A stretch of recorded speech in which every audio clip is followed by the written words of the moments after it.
Hello दोस्तों, तो आज हम लोग देखने वाले हैं वास्तविक संख्या। वास्तविक संख्या का ऑब्जेक्टिव प्रश्न भी देखेंगे और इसका सब्जेक्टिव प्रश्न भी देखेंगे, लेकिन इसमें कुछ होने वाला है अलग। बाकी सब जो क्लास चलता है उसके जैसा तो ये बिल्कुल नहीं होगा, क्योंकि हम लोग इसमें वो बेसिक चीज़ देखेंगे जिस पर आधारित सारे के सारे प्रश्न रहते हैं। इसमें जो ऑब्जेक्टिव प्रश्न है वास्तविक संख्या से, जब आप ऑब्जेक्टिव बनाने जाइएगा तो उसमें देखिएगा कि 150 प्रश्न है, 100 प्रश्न है, 164 प्रश्न है। तो क्या उतना बनाना 1 घंटा में या आधा घंटा में संभव है? तो नहीं। क्या आप उसको शॉर्ट रिवीजन कर सकते हैं? नहीं कर सकते हैं। जब भी आपको रिवीजन करने बैठिएगा और देखिएगा कि अरे भाई ये तो 150 प्रश्न है, कैसे इसको कवर करें?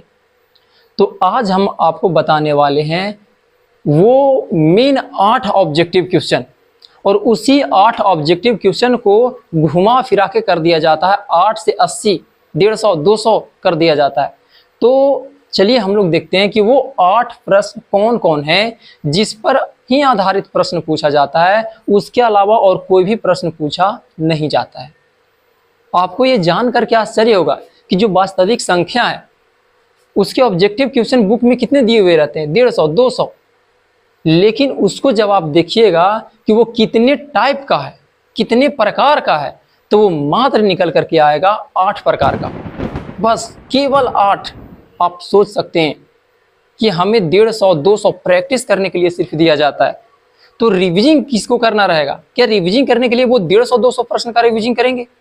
तो नहीं। हमको रिवीजिंग करने के लिए चाहिए सिर्फ वो प्रश्न जिस पर वो आधारित बाकी 100 प्रश्न है।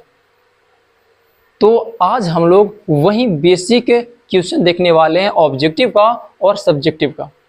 ठीक है? तो ऑब्जेक्टिव में मात्र इसके 8 प्रश्न हैं और सब्जेक्टिव में मात्र इसके 4 प्रश्न हैं। बस इसके अलावा और कुछ नहीं पूछता है।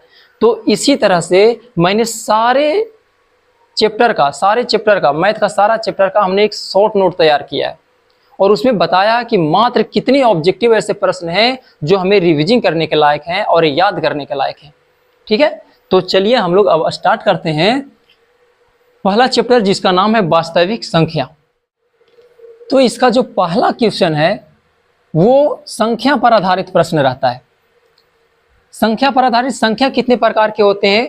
तो संख्या के बारे में आप सबको पता होगा। अगर जो आप ऑनलाइन देख रहे हैं इसका मतलब आप ऑफलाइन कहीं ना कहीं क्लास जरूर किए होंगे या ऑनलाइन भी कहीं कर रहे होंगे, तो संख्या के बारे में आपको जानकारी होगा। संख्या कितने प्रकार का होता है? तो प्राकृत संख्या होता है, पूर्ण संख्या, पूर्णांक संख्या, सम संख्या, विषम संख्या, भाज्य संख्या, अभाज्य संख्या, उसी को ऋण और यौगिक कहा जाता है, भिन्न संख्या, परिमेय संख्या, अपरिमेय संख्या। और ये जितने संख्या है उस सब संख्या किसके अंतर्गत आता है? तो वो आता है वास्तविक संख्या के अंतर्गत। तो क्या ये सारे संख्या से प्रश्न पूछेंगे? तो नहीं, सारा संख्या से तो नहीं पूछता है। 2 वो संख्या है जिससे बहुत ज्यादा पूछता है। अच्छा, वास्तविक संख्या के बारे में आप लोग क्या जानते हैं? तो जितने भी हम लोग संख्या पढ़ते हैं क्लास 10th तक, वो सारे के सारे वास्तविक संख्या है। तो वास्तविक कौन नहीं है? तो वास्तविक उसको नहीं कहते हैं जो रूट के अंदर में माइनस आ जाता है, इसको हम लोग वास्तविक संख्या नहीं कहते हैं। ठीक है? और बाकी जितने भी पढ़ने हम लोग को सारा का सारा वास्तविक संख्या ही पढ़ना है। परिमेय संख्या भी वास्तविक संख्या है और परिमेय संख्या भी, पूर्ण संख्या भी, अपरिमेय संख्या भी, सारे के सारे संख्या कैसा संख्या है? वास्तविक संख्या। समझे? तो इसमें जो प्रश्न पूछता है वो 2 संख्या से बहुत ज्यादा पूछता है और उसका नाम है, एक का नाम है परिमेय और दूसरा का नाम है अपरिमेय। तो परिमेय किसको कहते हैं? तो जो रूट में ना हो या जिसका रूट निकालना संभव है पूरा पूरा, तो उसको हम लोग कहते हैं परिमेय संख्या। लेकिन जिसका रूट पूरा पूरा नहीं निकलता है, वो रूट के अंदर ही रहता है, तो उसको हम लोग कहते हैं अपरिमेय। जैसे हमने इसका क्वेश्चन ले रखा है, इसको ध्यान से देखिए। 0 क्या है? परिमेय। ये क्या है? परिमेय। ये भी परिमेय, ये भी परिमेय। अभी लग रहा होगा कि रूट में है, तो क्या इसको रूट से बाहर निकालना संभव है? तो हाँ बिल्कुल। रूट 4 का वर्गमूल होता है 2, इसका वर्गमूल होता है 4। तो जिसका वर्गमूल निकल जाएगा उसको हम लोग कहेंगे परिमेय। लेकिन जिसका नहीं निकला, जैसे रूट 2 नहीं निकलेगा तो अपरिमेय, रूट 3 अपरिमेय, पाई कैसा संख्या है? तो अपरिमेय। ये भी बहुत बार सवाल में पूछ चुका है। और ये कैसा संख्या है? तो ये भी एक अपरिमेय संख्या है। क्योंकि ये ना तो रुक रहा है और ना ही किसी एक अंक को दोहरा रहा है, लास्ट में किसी को दोहरा रहा है नहीं, 1 0 फिर 2 0 हो जा रहा है, फिर 3 0 हो जा रहा है, तो इस पर रेकरिंग बैठाना संभव नहीं है, इसीलिए इसको भी हम लोग कहते हैं अपरिमेय। अब इसमें कुछ क्वेश्चन दिए हैं और आपको बताना है कि इसमें कौन परिमेय है और कौन अपरिमेय है। बताइए, पहला कैसा संख्या है, 2√3, तो ये है अपरिमेय। कैसा संख्या है, अपरिमेय। 2 तो नजर आ रहा है कि परिमेय है, लेकिन √3 कैसा है, तो √3 अपरिमेय है। क्या पूरा पूरा रूट हट सकता है, नहीं, किसी में भी रूट रह गया हल्का सा भी, तो वो हम लोग कहेंगे कि वो कैसा संख्या है, अपरिमेय संख्या है। तो ये कैसा संख्या आ गया, अपरिमेय। इसके बाद इसको ध्यान से देखिए, √32 बटा √18। अब आपको लग रहा होगा √32 का तो निकलेगा नहीं, √18 का भी नहीं निकलेगा, तो हम लोग इसको क्या करेंगे, पूरे को रूट लिख सकते हैं। तो हाँ, दोनों का रूट है तो पूरे का रूट लिख दिए। 2 से काटें तो 9 और 2 से इसको काटें तो आ गया 16। 16 का वर्गमूल आ गया 4 और 9 का वर्गमूल आ गया 3, तो ये 4 बटा 3 कैसा संख्या हो गया, तो ये हो गया परिमेय। ठीक है, तो हम लोग को सोल्व करना है, और सोल्व करने के बाद अगर जो रूट हट जाता है तो परिमेय, और अगर जो रूट नहीं हटता है तो वो हो गया अपरिमेय। इसमें देखिए क्या रूट हट जाएगा, तो हाँ पूरे को रूट कर देंगे तो 7 9 63 और 9 का वर्गमूल कितना आ गया, इसका हो गया 3। तो ये भी कैसा संख्या है, तो ये भी है परिमेय संख्या। उसी तरह से हम ये लिए, इसको भी जब काटेंगे तो आ जाएगा 2 चौके 8, 4 का वर्गमूल 2 यानी कि 5 बटा 3 गुने 2 यानी कि 5 बटा 6, तो ये भी कैसा संख्या आ गया, परिमेय संख्या। तो इस तरह से इससे सवाल पूछते हैं। और इससे किस तरह का सवाल पूछता है, तो इससे सवाल पूछता है, कहता है परिमेय और अपरिमेय, परिमेय और अपरिमेय का योग क्या होता है। जब परिमेय संख्या और अपरिमेय संख्या को जोड़ेंगे तो कैसा संख्या आएगा, परिमेय आएगा या अपरिमेय आएगा, या दोनों में से कोई हो सकता है या कोई नहीं होगा। तो जब परिमेय और अपरिमेय को जोड़ेंगे तो जोड़ के देखिए, कोई भी परिमेय ले लीजिए, जैसे हम 2 ले लिए, कोई अपरिमेय ले लीजिए जैसे हम ले लिए √3। अब दोनों को जोड़ेंगे तो क्या ये जुटेगा, क्या इसमें से रूट हट जाएगा, तो नहीं हटेगा, तो इसको हम लोग कहेंगे अपरिमेय। क्या कहेंगे, अपरिमेय। उसी तरह से पूछता है परिमेय और अपरिमेय का गुणनफल, परिमेय और अपरिमेय का क्या पूछता है, गुणनफल क्या होगा, बताइए। तो ये भी होगा अपरिमेय। कैसा होगा, अपरिमेय। क्यों अपरिमेय हुआ, क्योंकि 2 को गुना करेंगे और √3 को गुना करेंगे तो क्या रूट हट जाएगा, नहीं, ये तो ऐसे ही रह जाएगा 2√3, और ये 2√3 कैसा संख्या है, तो अपरिमेय संख्या। हमेशा उदाहरण लेकर के सोल्व करना है, इसके बाद देखना है कि वो कितना आ रहा है और उसी के अनुसार बता देंगे। एक और सवाल पूछता है, कहता है अपरिमेय और अपरिमेय, अपरिमेय और अपरिमेय का योग, दोनों अपरिमेय ले लेगा। तो जब जोग पूछेगा तो होगा अपरिमेय। कैसा होगा, अपरिमेय। लेकिन अपरिमेय और अपरिमेय का पूछ देगा गुणनफल। क्या पूछ देगा, गुणनफल। यहां प्लस की जगह पर कर देगा गुना, तो बताइए क्या हो सकता है, तो परिमेय भी हो सकता है और अपरिमेय भी हो सकता है, परिमेय भी हो सकता है और अपरिमेय भी हो सकता है, दोनों हो सकता है। कैसे हो सकता है, ये डिपेंड करता है कि आप कौन सा अपरिमेय संख्या ले रहे हैं। जैसे हम ले लिए, पहला संख्या ले लिए, यहां पर लिख देते हैं, जैसे हम पहला संख्या ले लिए √3, अपरिमेय है, और दूसरा संख्या भी ले लिए √3। जब दोनों को गुना करेंगे तो हो जाएगा √9 और √9 का वर्गमूल हो गया 3, तो निकल गया ना। तो कैसा संख्या आया, ये आया परिमेय संख्या। लेकिन अगर जो यहाँ पर ले लिए √2 और यहाँ पर ले लिए √3, अब गुना करेंगे तो कितना हो जाएगा, 2 3 6 √6, और √6 का तो वर्गमूल निकलेगा नहीं। अब नहीं निकलेगा तो ये कैसा संख्या हो गया, अपरिमेय। बात को समझिएगा। तो यहां से हो सकता है कि जब अपरिमेय और अपरिमेय का गुणनफल पूछेगा तो क्या होगा, परिमेय भी हो सकता है और अपरिमेय भी हो सकता है। तो इतने तरह का सवाल पूछ सकता है किससे, परिमेय और अपरिमेय से। अब बताइए, अगर जो आपको परिमेय अपरिमेय के बारे में मालूम है तो क्या कुछ भी पूछे परिमेय अपरिमेय के बारे में, क्या बन नहीं सकता। अब इस पर आपको कम से कम पूछ सकता है कितना क्वेश्चन, जितना चाहेगा उतना क्वेश्चन बना सकता है। जैसे ही हम 4 तरह के क्वेश्चन पूछे, कितना भी क्वेश्चन इस तरह से पूछ सकता है। तो क्या आप सबको बनाइएगा तभी आपको समझ में आएगा, नहीं। तो आपको चाहिए वो एक बेसिक क्वेश्चन जिस पर आधारित वो सारे के सारे प्रश्न हैं। तो पहला क्वेश्चन हो गया समाप्त, ठीक है। अब चलते हैं हम लोग अगले प्रश्न पर। क्वेश्चन नंबर 2 जो है यूक्लिड एल्गोरिथ्म पर आधारित प्रश्न। यूक्लिड एल्गोरिथ्म कहते किसको हैं, तो कहते हैं ए बराबर बी क्यू प्लस आर को, इसी को कहा जाता है यूक्लिड एल्गोरिथ्म। इसमें ए क्या है, बी क्या है, क्यू क्या है और आर क्या है। तो आइए समझते हैं। जहां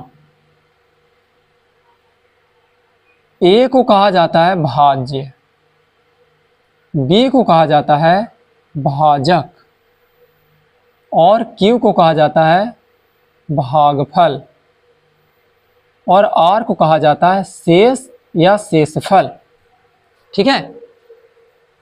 जैसे हम एक क्वेश्चन ले लिए, एक एग्जांपल ले लिए, 4 से भागा दे दिए 20 में, कितना बार में लगेगा, तो 5 बार में। 4 पचे 20, सॉरी 21 ले लेते हैं, तो शेषफल कितना आ गया 1। अब इसमें बताइए कि ए का मान कितना है, तो कहेंगे ए बराबर 21 है, बी का मान 4 है, क्यू का मान 5 है और आर का मान 1 है। कहने का मतलब ये जो बड़ा वाला है इसको हम लोग कहते हैं भाज्य। क्या कहते हैं, भाज्य कहते हैं,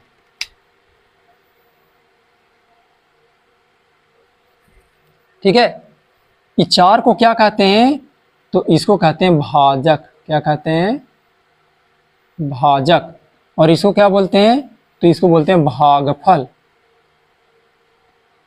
और इसको क्या बोलते हैं, तो इसको बोलते हैं शेषफल या शेष, ठीक है। इस तरह से अब इससे सवाल कैसे पूछेगा, तो इससे सवाल पूछेगा कि इस 4 को, इसमें कितने टोटल संख्या है 4, 1 2 3 4, और 4 में से किसी 3 का वैल्यू दे देगा और 1 का मान पूछेगा। जैसे कह दिया आपसे क्वेश्चन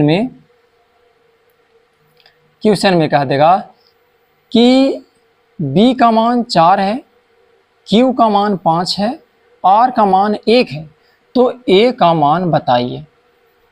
पूछेगा ए का मान, तो हम लोग जानते हैं ए बराबर फॉर्मूला क्या होता है, तो बी क्यू प्लस आर। एक बी का मान पुट कर देंगे, क्या पुट कर देंगे बी का मान, तो बी का मान दिया हुआ है 4 गुने क्यू का मान कितना 5 प्लस आर का मान कितना 1। पहले गुना का क्रिया करते हैं, तो 4 पचे 20 प्लस 1 बराबर कितना आ गया 21। यही हो गया आंसर। इससे और कैसे सवाल पूछ सकता है, हो सकता है कि क्वेश्चन में इस तरह से पूछ देता कि ए बराबर दिया हुआ है 21, बी बराबर दिया हुआ है 4, क्यू बराबर दिया हुआ है क्यू बराबर दिया हुआ है 5 और आर बराबर दिया हुआ 1 और बी का मान पूछ देता, ठीक है। बी का मान पूछ दिया। अब कैसे आप बनाइएगा इसको, तो हम लोग फिर से वही लिखेंगे। क्या लिखेंगे कि हम लोग एक फार्मूला जानते हैं। कौन सा फार्मूला जानते हैं, तो ए बराबर बी क्यू प्लस आर, यही फार्मूला जानते हैं, ठीक है। अब ए का मान कितना दिया हुआ है 21, तो 21 रखेंगे, 21 बराबर बी का मान पता है, तो नहीं बी का मान ही तो निकालना है, तो बी को बी छोड़ देंगे, इनटू क्यू का मान कितना दिया हुआ है 5, तो लिखेंगे 5 प्लस आर का मान कितना 1, तो लिखेंगे 1।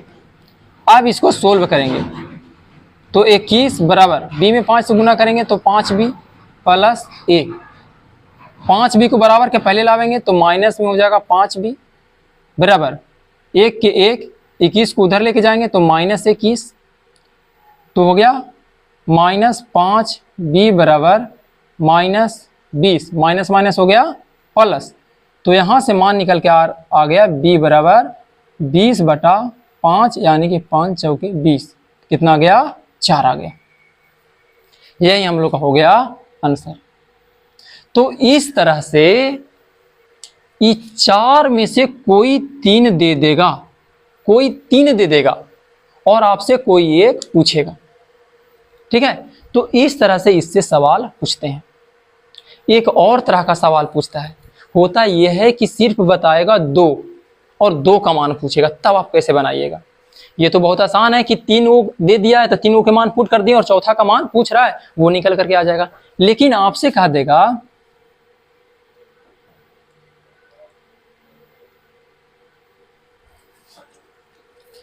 कि a बराबर 21 है और b बराबर 4 है, तो बाकी आप q का भी मान निकालो और r का भी मान निकालो, तब आप कैसे बनाओगे।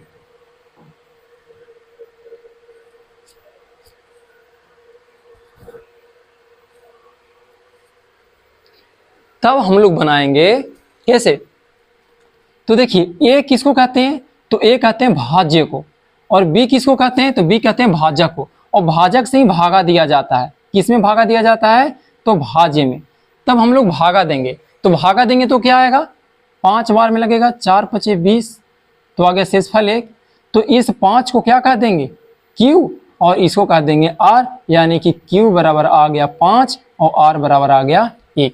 तो यही 2 तरह के सवाल पूछता है। पहला सवाल ये हो गया कि 3 गो के मान दे देगा और 1 गो के मान पूछेगा, और दूसरा सवाल ये हो गया कि ये 4 गो में से मात्र 2 ही गो के मान देगा, किसका किसका, a और b का, और आपसे पूछेगा क्या, तो पूछेगा q भी पूछेगा और r भी पूछेगा। तो ये हो गया दूसरा तरह का प्रश्न, हो गया ये समाप्त।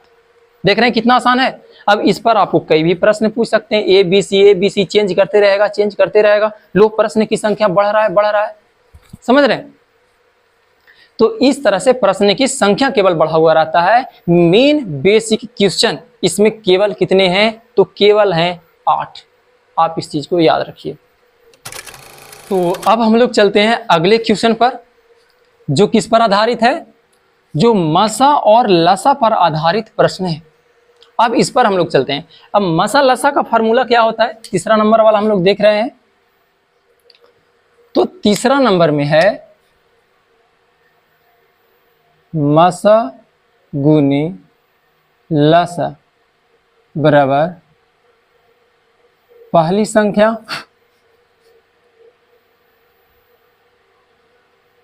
गुने दूसरी संख्या, ठीक है। यही है हम लोग का फॉर्मूला। इसमें भी टोटल कितनी संख्या है, तो टोटल जब आप ध्यान से देखेंगे तो इसमें भी है 4 संख्या, एक है मसा, एक है लसा, एक पहली संख्या और एक दूसरी संख्या। इसमें प्रश्न कैसे पूछते हैं, तो इसमें भी ठीक उसी तरह से पूछता है जैसे इसके पीछे वाला में था। 4 को दिया हुआ रहता था, ए बी क्यू और आर, उसमें से 3 को दे देगा और 1 पूछेगा। इसमें भी सेम टू सेम वही है, 3 दे देगा। जैसे पहला नंबर क्वेश्चन में कह दिया कि मसा कितना है, मसा कह दिया 12 है, लसा कितना कह दिया, तो लसा कह दिया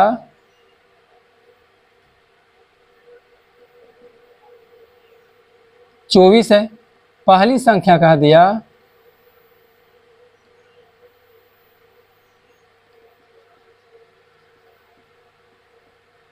पहली संख्या बराबर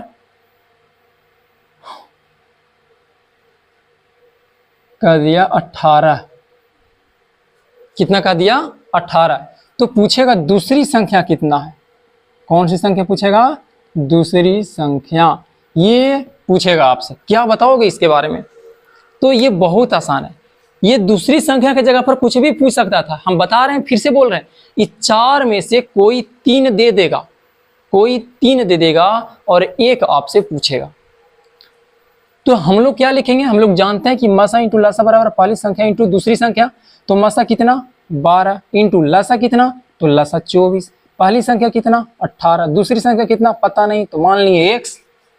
अब बताइए, अब इसको सोल्व करेंगे तो क्या हो जाएगा, x बराबर कितना होगा, तो 18 इधर भागा में आएगा तो कितना हो जाएगा 12 गुने 24 और बटा में आ गया 18। तो काट देंगे, 6 से काट देते हैं, 6 3 18 और 6 चौके 24, 3 से काट देंगे, 3 चौके 12, तो कितना आ गया x बराबर आ गया 4 चौके 16। यही हो गया आंसर। समझे बात को। तो ये होता है बहुत आसान, 4 में से कोई 3 दे देगा और 1 पूछेगा, हम बार बार बोल रहे हैं इस बात को। इसके बाद आगे देखिए दूसरा क्वेश्चन कैसे पूछता है।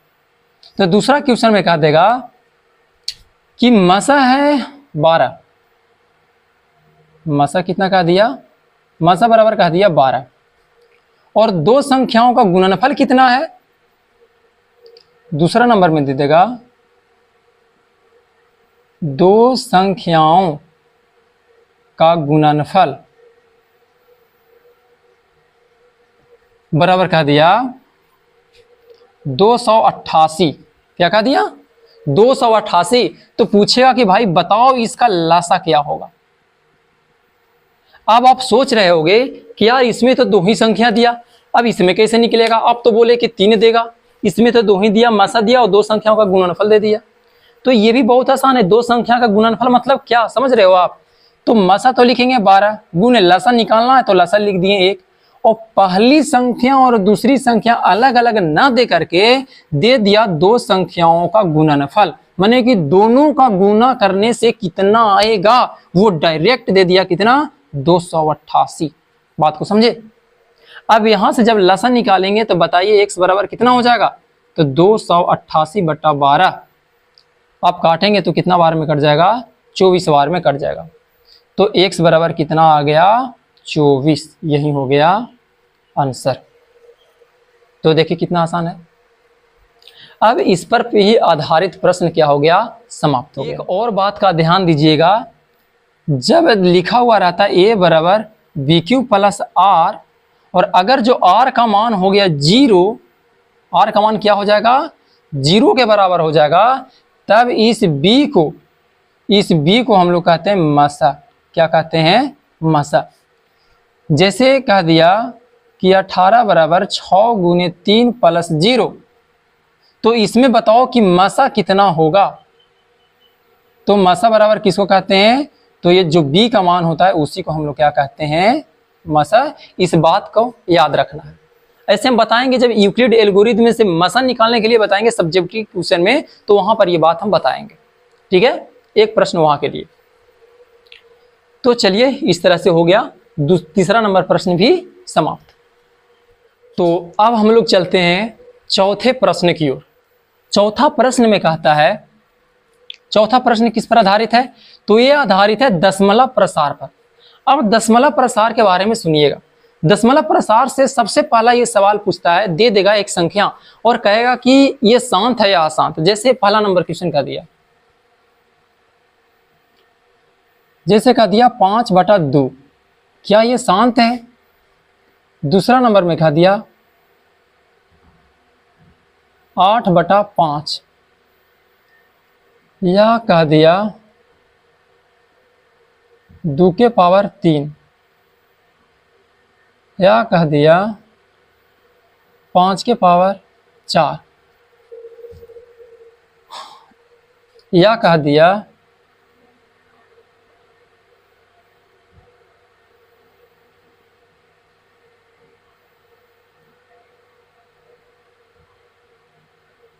ये।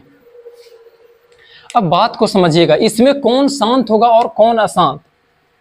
तो ध्यान से देखिए, शांत और अशांत कब कहेंगे, जब बटा के नीचे केवल 2 रहेगा तब हम लोग कहेंगे शांत, या केवल 5 रहेगा तब भी कहेंगे शांत। इसमें 2 का पावर 3 है, मतलब 2 की संख्या कै गो है, 3 गो है, तो ये भी है शांत। इसमें 5 की पावर 4 है, मतलब खाली 5 ही तो है, इसका मतलब होता है 8/5 गुने 5 गुने 5 गुने 5। समझ रहे हैं बात के। तो ये भी कैसा संख्या है, ये भी है शांत, और ये तो ये भी है शांत। तो हम कहना ये चाह रहे हैं कि अगर जो बटा के नीचे में केवल 2 रहे या केवल 5 रहे या दोनों रहे तो होगा शांत। लेकिन इसके अलावा अगर जो कोई संख्या आ जाता है तब हम लोग उसको कह देंगे अशांत। क्यों? अब ध्यान से देखिए, जैसे हम कह दिए 5/6, ये कैसा संख्या है?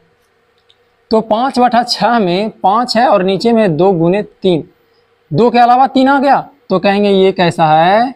तो ये है अशांत। कैसा संख्या है? अशांत। 2 और 5 के अलावा कोई आना नहीं चाहिए, अन्यथा हम लोग उसको कह देंगे अशांत। और ले लेते हैं एक, जैसे हम कह दिए 343/5 के पावर 3 गुने 7 के पावर 4 2 के पावर 5 गुने 7 के पावर 3। ये कैसा संख्या है? अब कहिएगा कि नीचे में 7 लिखा हुआ है तो हो गया अशांत।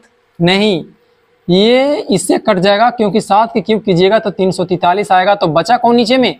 केवल 5 और 2। तो ये कैसा संख्या है? तो ये है शांत। जैसे हम कह दिए 15/6, तो 6 देख करके क्या कह दीजिए कि अशांत है। इसमें 3 भी आ जा रहा है तो नहीं, 3 आ रहा है लेकिन 2 से 3 से कट जाएगा, 3 दूनी 6 और 3 5 15, यानी कि आ गया 5/2। जैसे ही नीचे में 2 आया तो कैसा संख्या हो गया? शांत हो गया। तो अब हम उम्मीद करते हैं कि आपको शांत और अशांत पहचानने आ गया। तो इससे एक सवाल पूछता है, दे देगा संख्या और पूछेगा कि इसका दशमलव प्रसार कैसा होगा? शांत होगा, अशांत होगा, कौन सा होगा? इसके बाद शांत अशांत पहचान लिए।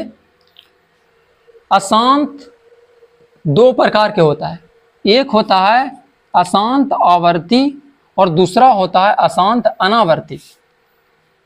अशांत अनावर्ती। तो अशांत आवर्ती किसको कहते हैं? तो जो किसी संख्या को बार बार दोहराने लगे, बार बार दोहराने लगे।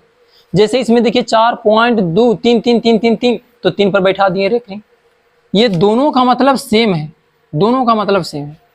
तो जब कोई संख्या किसी अंक को बार बार दोहराने लगेगा तो हम लोग उसको कहेंगे अशांत आवर्ती। लेकिन अगर जो कोई ऐसा पॉइंट में संख्या है जो ना तो अपने अंकों को दोहरा रहा है और ना ही वो रुक रहा है, तो उसको हम लोग कहते हैं अशांत अनावर्ती। और ये कैसा संख्या होता है? तो अपरिमेय संख्या होता है, जो कि हम एग्जाम्पल में शुरू में ही आपको एक बता दिए और यहाँ पर भी एक लिख दिए हैं। ठीक है, तो इस तरह से शांत और अशांत पर आधारित जो प्रश्न है वो हो गया समाप्त। तो अब हम लोग चलते हैं 5वां नंबर क्वेश्चन, और वो है किस पर आधारित? दशमलव प्रसार से p/q रूप पर आधारित। दशमलव प्रसार दे देगा और कहेगा कि इसको p/q रूप में आप बदलें। तो हम ले लिए कुछ क्वेश्चन। जैसे पहले एक आसान सा सवाल लेते हैं बिना रेकरिंग वाला, जैसे कह दिया 2.369। ठीक है, अब इसको कह दिया कि p/q रूप में बदलो। तो इसको बदलना बहुत आसान है। कैसे? पॉइंट है 2.360, पॉइंट के हटाने के लिए 9, पॉइंट के बाद कितने अंक है? 3 अंक है, तो हम लोग देंगे 3 0 और ये पॉइंट क्या हो जाएगा? खत्म हो जाएगा। हो गया ये p/q रूप। तो बिना रेकरिंग वाला का p/q रूप बदलना बहुत आसान। अब जैसे कह दिया 4.7, तो कहेंगे 4.7 और नीचे में कितना 0 देंगे? 1 0 देंगे और ये पॉइंट हो जाएगा खत्म, यानी कि आ गया 47/10। तो ये बहुत आसान होता है जब रेकरिंग नहीं रहता। समस्या तब होता है जब पॉइंट के बाद में रेकरिंग मिल जाए, जैसे कि हम कुछ एग्जांपल ले लिए हैं। अब कह दिया 0.3 पर रेकरिंग, इसका p/q रूप बताओ। तो कैसे बताओगे आप? कहोगे कि 3 है तो 3 लिख दिए और 1 पर रेकरिंग है, 3 है तो 3 लिख दिए और 1 पर रेकरिंग है तो 1 9 लिख दिए। हो गया, काट के आप लिख सकते हैं 1/3। अब ध्यान से देखिए, इसको 45 है, 4 5 पर रेकरिंग है तो पूरे के पूरे लिख दिए, 2 पर रेकरिंग है तो 2 9 लिख दिए। हो गया इसका आंसर। कटेगा तो काटेंगे, नहीं कटेगा तो नहीं काटेंगे, कटेगा 3 से दोनों कटेगा, काट के इसको लिखेंगे आंसर। अब इसको देखिए, अब इसमें कितना होगा? तो जितना लिखा हुआ है उतना लिख देते हैं, 2 3 5 बटा, बटा के नीचे कितना लिखाएगा, अभी पूरा हुआ नहीं है, 2 3 5 पूरा का पूरा लिख दिए। अब इसमें से माइनस करते हैं, कितना माइनस करते हैं, तो जितना पर रेकरिंग नहीं है, तो रेकरिंग किस पर नहीं है, तो रेकरिंग इस 2 पर नहीं है, तो 2 पर रेकरिंग नहीं है, तो 2 को क्या कर लेंगे माइनस, नीचे में कितना लिखेंगे, तो जय गो पर रेकरिंग रहेगा उतना 9, 2 गो पर रेकरिंग है तो 2 को लिख देंगे 9, और 1 गो पर रेकरिंग नहीं है तो 1 को दे देंगे हम लोग 0। बात को समझे। अब इसको जब घटा करके लिखेंगे तो कितना आ जाएगा, आ जाएगा 233 बटा 990। यही हो गया हम लोग का आंसर। एकदम सारे को आप एक ही मेथड से बना सकते हो। जैसे कि अब ये दे दिया, अब ये दे दिया तो कहेंगे जितना लिखा हुआ है उतना लिख दो, 2 3 5 लिख दिए। अब जितना पर रेकरिंग नहीं है पहले उसको माइनस करो, तो माइनस किसको करेंगे, बिना रेकरिंग वाला कौन है 23, 2 पर 3 23 बटा, इसके बाद क्या लिखेंगे, तो 1 गो पर रेकरिंग था तो 1 गो 9 लिख दिए, और 2 गो पर रेकरिंग नहीं है तो 2 को कोची डाल देंगे 0। अब बार बार इसको देखिए और समझिए, क्योंकि यही है एक आधार जिस पर सारे के सारे क्वेश्चन बन जाएंगे। कितना आ गया, घटाएंगे तो कितना आ जाएगा, तो आ गया 2 1 2 बटा 900। काट करके लिख देंगे आंसर, हम काट नहीं रहे हैं, अब काट लीजिएगा। तो इस तरह से P बाई Q रूप में बदलते हैं। हाँ, एक और बात, अब आप सोच रहे होंगे कि तो सब 0 पॉइंट लेकर के बता दिए, अगर जो 0 पॉइंट ना रहेगा, 1 रहेगा पॉइंट के पहले, तब आप क्या करोगे। जैसे मान लिया जाए कि यहाँ पर 0 ना रह करके 1 रह जाएगा, तो हम यहाँ पूर्णांक में दे देंगे 1, यहाँ पर 2 रह गया तो यहाँ पर 2 पूर्णांक लिखेंगे। पूर्णांक थोड़ा नहीं आता है ना, जैसे इतना है तो इसका पूर्णांक कितना टूटेगा, तो 9 इकाई 9 गुना करते हैं और 3 को जोड़ते हैं तो हो गया 9 3 12 बटा 9। यही हो गया आंसर। काट के लिखेंगे 3 3 9 3 चौके 12, हम काट नहीं रहे हैं। उसी तरह से इसको भी लिखेंगे, गुना करेंगे और जोड़ेंगे, पूर्णांक मतलब कि तोड़ेंगे और वो आंसर हो जाएगा। इसमें अगर जो कहा दिया यहाँ पर 1 तो यहाँ हम लोग कर देंगे 1, बस इतना ही है। तो ये P बाई Q रूप में बदलना भी क्या होता है, बहुत ही ज्यादा आसान होता है। और इस तरह से 5वां नंबर प्रश्न भी हो गया समाप्त। तो अब हम लोग चलते हैं 6ठे नंबर प्रश्न की ओर। 6ठा नंबर प्रश्न में लिखा हुआ है सहअभाज्य संख्या। इस पर आधारित प्रश्न कैसे पूछेगा, तो जैसे लिखा हुआ है कह देगा कि निम्नलिखित में कौन सहअभाज्य संख्या है। जैसे ऑप्शन दे दिया 5, 6, 8, 10, 15, 12, इस तरह से दे दिया। एक और दे देते हैं 4, 6, और कह दिया इन चारों में कौन सहअभाज्य संख्या है। तो सहअभाज्य संख्या उसको कहते हैं जिसका मसा होता है 1। कहने का मतलब कि जो 2 गो संख्या दिया हुआ है, इस दोनों को काटने वाला कोई नहीं है। जैसे हम 5 बटा 6 लिख दिए, तो क्या ये दोनों को कोई काट सकता है, कोई संख्या है जो दोनों को काट दे, तो नहीं। तो इसको हम लोग कहेंगे सहअभाज्य संख्या है। लेकिन इसको 8 और 10 को कोई काटने वाला है, तो हाँ बिल्कुल है, 2 इसको भी काट देगा 4 बार में और इसको काट देगा 5 बार में। तो जब काटने वाला है तो सहअभाज्य संख्या नहीं है। 15 बटा 12 को ध्यान से देखिए, तो 15 बटा 12 को कौन काट देगा, तो 3 इसको भी काट देगा और इसको भी काट देगा। तो 3 काटने वाला है ना, 5 बार में काटेगा, तो इसको भी कहेंगे कि सहअभाज्य संख्या नहीं है। 4 और 6 को भी देखिए, तो 4 और 6 को काटने वाला कौन है, 2 इसको 2 बार में काट देगा और इसको 3 बार में काट देगा। तो कहने का मतलब है जो कट जाएगा वो सहअभाज्य संख्या नहीं है, और जो नहीं कटेगा वो सहअभाज्य संख्या है। बात को समझ रहे हैं। तो इस तरह से 6ठा नंबर प्रश्न भी हो गया समाप्त। 7वां नंबर प्रश्न में कहता है अंक गणित का मूलभूत प्रमेय पर आधारित प्रश्न रहेंगे। तो अंक गणित का मूलभूत प्रमेय कहते किसको है, तो ये कहते हैं गुणनखंडन को, और गुणनखंडन आप सबको बनाने आता है। अब जैसे कह दिया, हम एक सवाल ले लिए, कह दिया कि 120 बराबर दे दिया, क्वेश्चन नंबर 7 बता रहे हैं, 2 के पावर x है, 3 के पावर y है और 5 के पावर z है। तो आपसे प्रश्न में कुछ भी पूछ सकता है, हो सकता है पूछ दे कि x plus Y plus Z का मान कितना होगा। हो सकता है पूछ दे x गुने वाई गुने जेड, इसका मान कितना होगा। या हो सकता है पूछ दे x plus Y plus Z, इसका होल स्क्वायर का मान कितना होगा। तो जब तक आपको x, y और z का मान मालूम नहीं रहेगा, क्या आप ये सब का मान निकाल सकते हैं? नहीं ना। तो सबसे पहले इसका मान निकालेंगे, और निकालने का तरीका क्या है, तो वो है अभाज्य गुणनखंड। तो 120 का अभाज्य गुणनखंड करेंगे, तो करेंगे तो 2 से लगेगा 60 हो गया, फिर 2 से लगेगा 30 हो गया, फिर 2 से लगेगा 15 हो गया, फिर 3 से लगेगा 5 हो गया। तो 2 के पावर कितना आया, तो लिख सकते हैं 120 बराबर 2 के पावर 3, 3 के पावर 1 और 5 के पावर 1। देखिए वो ना 5 आया। अब ध्यान से देखिए, ये दोनों तो है बराबर, इसको कंपेयर कीजिए, इसको कंपेयर कीजिए और इसको।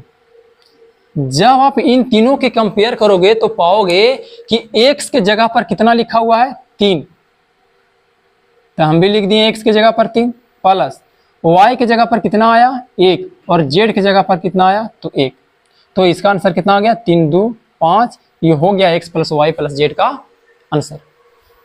दूसरा नंबर में पूछ रहा है x into Y into Z, तो 3 गुने 1 गुने 1 बराबर आ गया 3, ये इसका आंसर हो गया।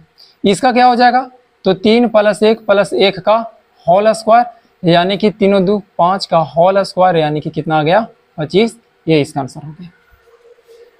तो गुणनखंडन पर आधारित प्रश्न आपसे पूछेंगे, हम एक एग्जाम्पल के द्वारा बताए हैं। अब इसके जगह पर कुछ भी पूछ सकता है, कुछ भी पूछ सकता है, हजारों प्रश्न हो सकते हैं इस पर आधारित। तो क्या आप हजारों बनाओगे? नहीं ना। तो मेन हम लोग को एक ऐसा प्रश्न देखना है जिस पर आधारित वो सारे प्रश्न पूछे जाते हैं। तो गुणनखंडन पर आधारित प्रश्न हम लोगों ने देख लिया। अब इसके बाद हम लोग अगला प्रश्न देखते हैं, 8वां नंबर, जो किस पर आधारित है, धनात्मक पूर्णांक पर आधारित है। और ये धनात्मक पूर्णांक पर आधारित ज्यादा हार्ड सवाल नहीं है। जैसे आपसे सिंपल सा पूछ देगा कि निम्नलिखित में कौन सम पूर्णांक है या कौन धनात्मक विषम पूर्णांक है। तो धनात्मक सम पूर्णांक कब कहेंगे, तो जब BQ के बाद में अगर जो जोड़ा हुआ जो संख्या R रहता है, ये हो गया कैसा संख्या, सम संख्या, तो उसको हम लोग कहेंगे धनात्मक सम पूर्णांक। जैसे में देख लीजिए, इस सब में इसमें कुछ नहीं जोड़ा हुआ है, इसका मतलब प्लस में 0 जोड़ा हुआ है। इसमें देखिए 2 है, इसमें देखिए 2 है, इसमें देखिए 4 है, तो ये सब कैसा संख्या है, तो धनात्मक सम पूर्णांक है। कैसा पूर्णांक है, सम पूर्णांक। और जब विषम कहेगा, तो विषम कहेगा तो जोड़ा हुआ जो संख्या रहेगा लास्ट में वो कैसा रहेगा, विषम रहेगा। तो हो सकता है कि 1 जोड़ा हुआ रहे, हो सकता है 3 रहे, हो सकता है 5 रहे, और यहाँ पर कुछ भी रहे उससे कोई दिक्कत नहीं है। 2 क्यों रहे, 3 क्यों रहे, 4 क्यों रहे, किसी प्रकार का कोई दिक्कत नहीं है। बस हमको शेषफल को देखना है। अगर जो शेषफल सम संख्या है तो वो सम पूर्णांक कहलाएगा, और अगर जो शेषफल विषम संख्या है तो वो विषम पूर्णांक कहलाएगा। तो ये सब कैसा पूर्णांक है, विषम पूर्णांक है। तो इस तरह से टोटल 8 ऑब्जेक्टिव प्रश्न हो जाते हैं समाप्त। इसके बाद हम लोग देखेंगे 4 सब्जेक्टिव प्रश्न।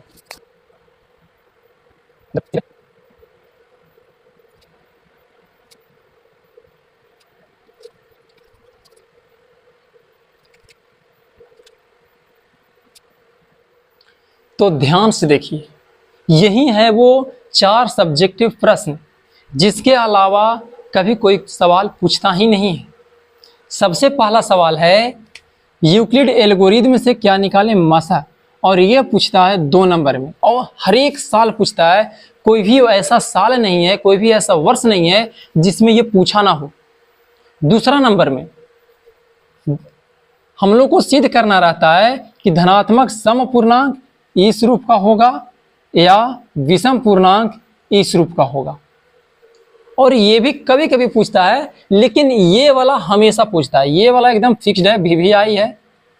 और कौन सा, तो एक ये पूछता है, लेकिन ये भी उतना ज़्यादा नहीं पूछता है, ये दोनों बहुत कम पूछता है।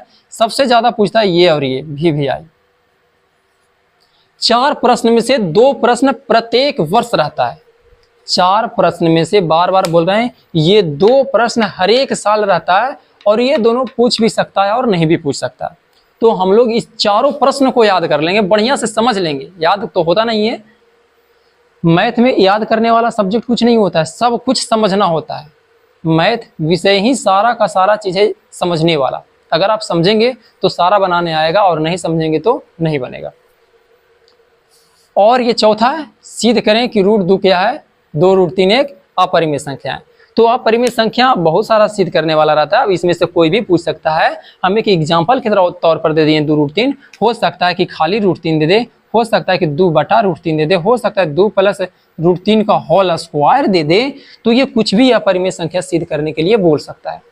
तो इन चारों प्रश्न का लिंक हम डिस्क्रिप्शन में डाल दिए हैं, और उसको जा करके इस चारों का चारों तैयारी जरूर कर लें, क्योंकि यही 4 सवाल है जो बार बार प्रश्न पूछता है। तो अब बताइए, हो गया ना ये आसान? कितना कम, ऑब्जेक्टिव में मात्र 8 क्वेश्चन का तैयारी करना है, और सब्जेक्टिव में मात्र 4 क्वेश्चन का तैयारी करना है। तो इसी तरह से अगर जो आप चाहते हैं कि हमें लेक्चर मिलता रहे, सारे सब्जेक्ट के शॉर्ट में हमें पता चलते रहे कि कौन सा प्रश्न पूछेगा और कौन सा प्रश्न नहीं पूछेगा, तो उसके लिए हमें लाइक और सब्सक्राइब जरूर कर लें।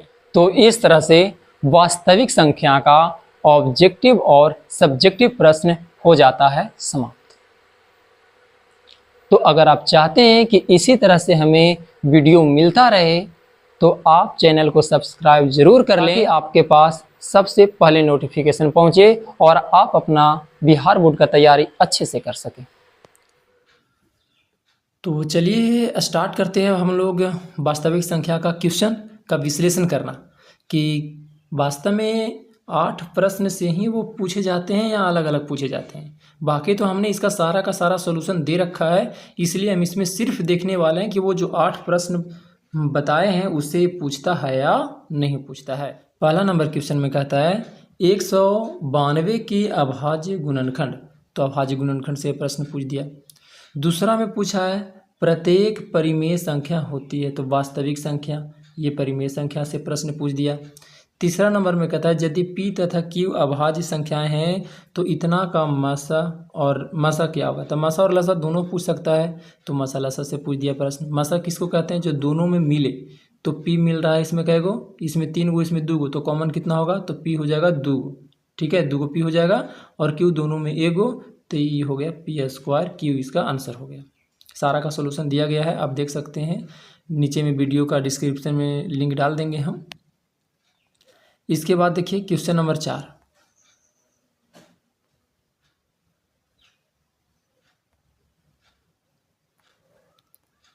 चौथा नंबर प्रश्न में बोला है कि एक परिमेय संख्या और एक अपरिमेय संख्या का योग कैसा होता है, तो अपरिमेय होता है।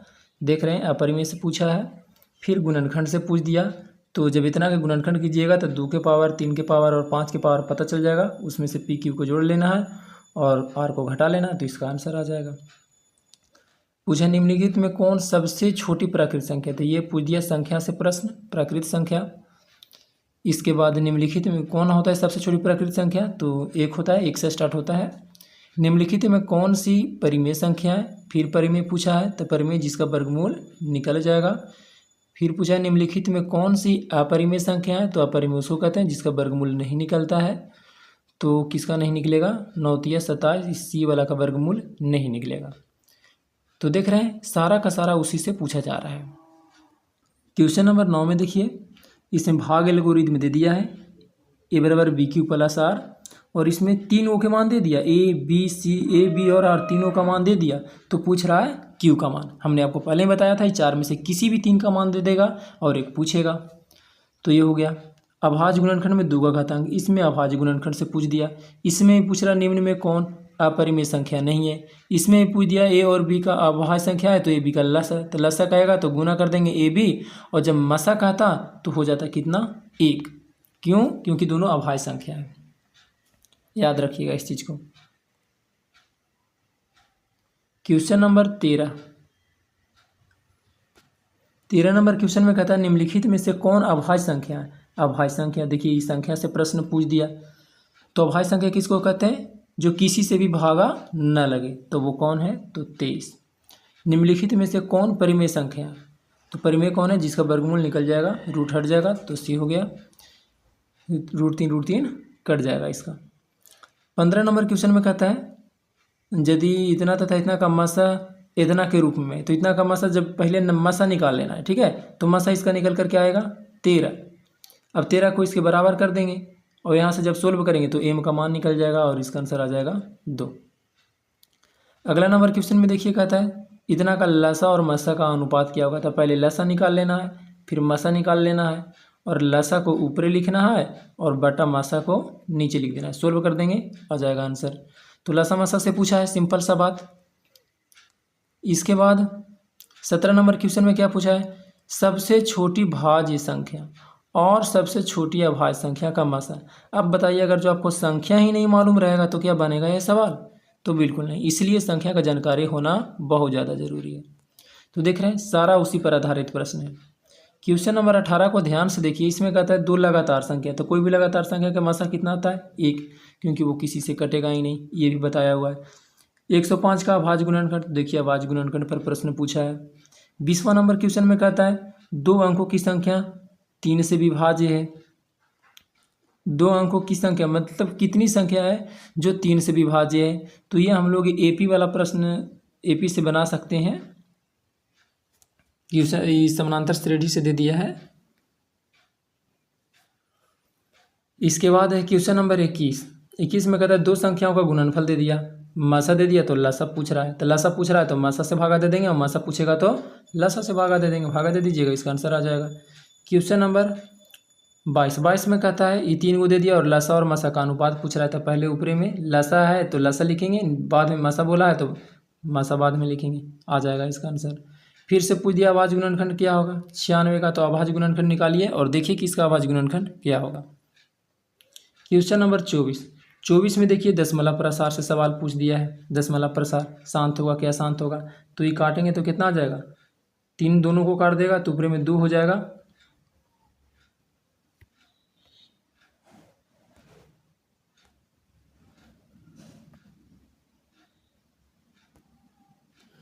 क्वेश्चन नंबर 24 में देखिए इसका दशमलव प्रसार पूछा है। तो जब 3 से दोनों को काट देंगे तो नीचे में खाली क्या बचेगा 5 और 5 आ जाएगा, तो कैसा हो जाएगा शांत।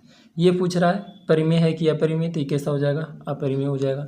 फिर से वहीं पूछा है अपरिमेय संख्या, तो देखेंगे किसका वर्गमूल नहीं निकल रहा है, वहीं हो जाएगा अपरिमेय।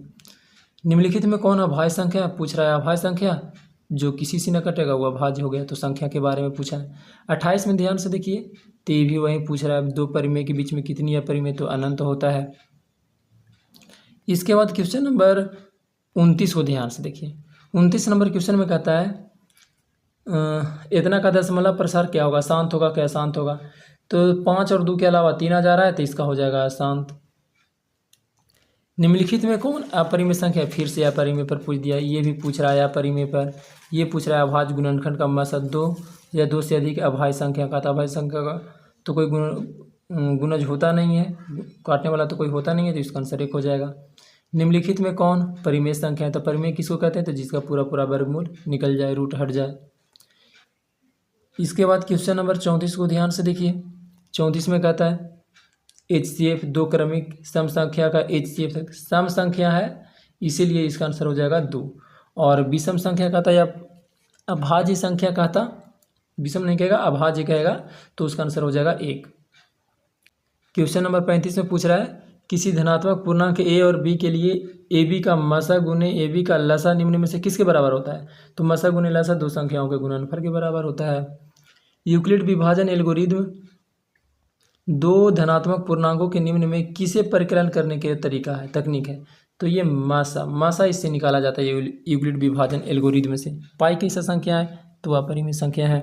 38 में फिर से पूछ दिया है निम्नलिखित में कौन अपरिमेय संख्या है, तो अपरिमेय संख्या से प्रश्न है। तो इस तरह से हम लोग देख रहे हैं सारा का सारा उसी से प्रश्न पूछा जा रहा है। 8 क्वेश्चन के बाहर कुछ भी नहीं आ रहा है। फिर से पूछ दिया √3 और √5 है, कैसा संख्या है, तो एक अपरिमेय संख्या है। 0 और 50 के बीच में विषम संख्याओं की संख्या कितना है, तो देखिए विषम संख्या पूछ दिया है। ये भी हम लोग समानांतर श्रेणी से इसको भी बना सकते हैं। क्वेश्चन नंबर 41 में दिया है 5, 15, 20 का लसा और मसा का अनुपात। फिर से लसा मसा पूछ रहा है, लसा मसा का अनुपात, ऊपर में लसा नीचे में मसा लिखेंगे। निम्नलिखित में कौन अपरिमेय संख्या नहीं है, फिर से अपरिमेय। फिर से देखिए लसा और मसा, फिर से देखिए अभाज्य संख्या, तो इसका मात्रा क्या होगा, तो 1 हो जाएगा। तो आप ध्यान से देख सकते हैं सारा का सारा वही प्रश्न पूछा गया है जो 8 प्रश्न में बताया गया है। सबसे छोटी अभाज्य और सबसे छोटी भाज्य संख्या का गुणनफल, तो सबसे छोटी अभाज्य कितना होता है, तो वो होता है 2, और सबसे छोटी भाज्य कितना होता है, तो वो होता है 4, तो 4 दूना की 8 हो गया इसका आंसर। निम्न में तो वही कर रहे हैं, अब संख्या नहीं मालूम रहेगा तो कैसे आपको पता चलेगा, संख्या पर ही प्रश्न पूछा है। ये भी देखिए अभाज्य संख्या पर प्रश्न पूछा है। ये देखिए इसको बताए थे ये कैसा संख्या है, तो यह एक परिमेय संख्या है। एम के लिए सम संख्या का रूप, तो सम संख्या किसको कहते हैं, तो जिसका शेषफल कितना रहे, 2 रहे, तो उसको कहते हैं। अब देखिए यहाँ पर एम है इसलिए इसका आंसर ए नहीं हुआ, इसका आंसर कौन हो जाएगा, सी हो जाएगा, क्योंकि इसमें जुड़ा हुआ है कुछ नहीं तो 0। ठीक है, ये एम के कारण ये आंसर नहीं हुआ, यहाँ 2m रहता है या 4m रहता तो उसका आंसर हो जाता। क्वेश्चन नंबर 49 में देखिए फिर से पूछ दिया है अपरिमेय।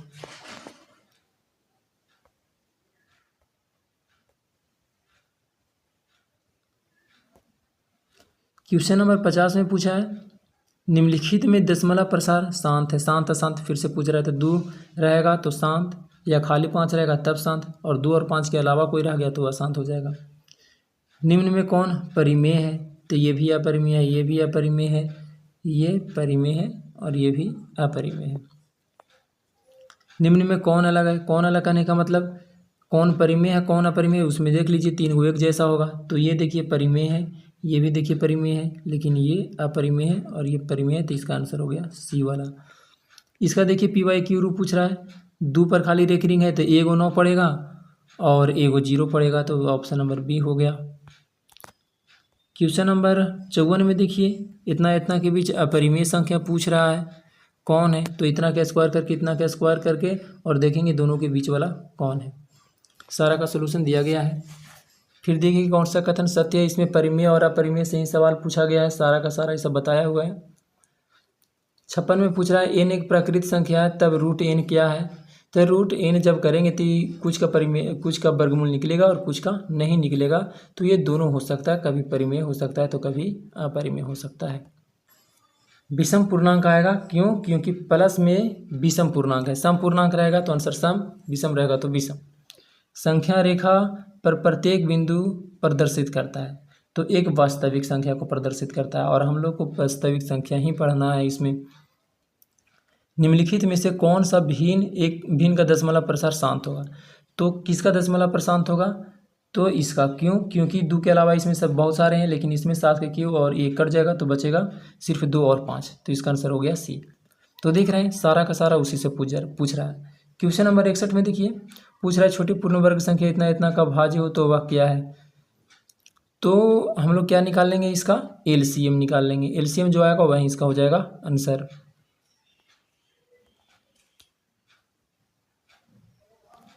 क्वेश्चन नंबर 62 में फिर से वही पूछ दिया है कि लघुत्तम समावर्तक इनके महत्तम समावर्तक का 14 गुना है, यानी कि एलसीएम और एचसीएफ से प्रश्न पूछा, आप इसको सोल्व कीजिएगा, आ जाएगा आंसर।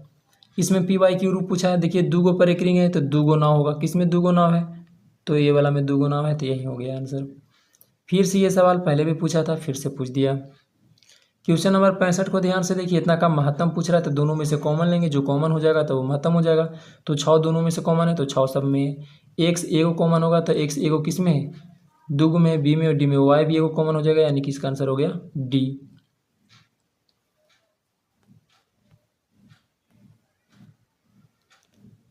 क्वेश्चन नंबर 66 को ध्यान से देखिए, ये फिर से पूछ रहा है कि किसके बराबर है, दोनों को गुना करेंगे, जो आएगा वो आंसर हो जाएगा। इसके बाद ये पूछ रहा है कि परिमेय होगा या अपरिमेय, तो जब इसको करेंगे तो ए स्क्वायर माइनस बी स्क्वायर हो जाएगा, यानी कि रूट हट जाएगा, तो एक परिमेय संख्या आएगा, तो आंसर कहेंगे हाँ है परिमेय।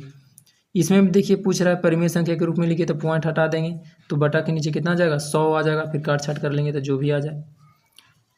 इसमें देखिए वास्तविक संख्या एक परिमेय संख्या है, तो कहेंगे क्या सभी वास्तविक संख्या परिमेय संख्या है, तो नहीं भाई, सब कैसे हो जाएगा, अपरिमेय भी वास्तविक है, वास्तविक सब हो सकता है लेकिन वास्तविक सब संख्या नहीं हो सकता है, तो ये संख्या से प्रश्न पूछ दिया। फिर देखिए क्वेश्चन नंबर 70 में कहता है इतना को परिमेय संख्या के रूप में बदलिए, तो 33/99 हो जाए, 23/99 हो जाएगा। फिर से देखिए फार्मूला में पूछ दिया दो संख्या का गुणनफल किसके बराबर होता है, तो HCF इंटू LCM के बराबर होता है। ये कैसा संख्या है, तो अपरिमेय संख्या है। 73 में फिर से पूछ दिया निम्नलिखित में कौन परिमेय है, तो कौन सा हो जाएगा, D, इसका पूरा पूरा वर्गमूल निकल जाएगा। क्वेश्चन नंबर 74 को ध्यान से देखिए, तो इसमें क्या दिया है कि 0.3 परिक्रिंग का परिमेय रूप में लघुत्तम रूप क्या होगा, तो एगो परिक्रिंग है तो एगो ना, तो 3/9 काटेंगे तो कितना आ जाएगा, 1/3 आ जाएगा। तो इस तरह से आप देख सकते हैं कि मात्र 8 ही तरह का प्रश्न पूछा, इससे अलग एक भी नहीं पूछा है। इसीलिए जब भी आप रिवीजिंग करने के लिए बैठें तो वहीं 8 प्रश्न को आप अच्छे से देखें। महत्तम निकालने आना चाहिए बढ़िया से, लघुत्तम निकालने आना चाहिए बढ़िया से, गुणनखंड बनाने आना चाहिए बढ़िया से, भाग एल्गोरिदम से मसा निकालने आना चाहिए बढ़िया से। तो ये सब जो चीज़ें हैं, संख्या के बारे में जानकारी होना चाहिए, तो सारे को कवर कर लेना है। और वो है कितने, तो मात्र 8 हैं। तो 8 कवर करने में कितना समय लगेगा, बहुत कम समय लगेगा। और वो 4 सब्जेक्टिव प्रश्न उसको क्लियर कर लेना है, तो आपका ये चैप्टर पूर्ण रूप से कंप्लीट हो गया।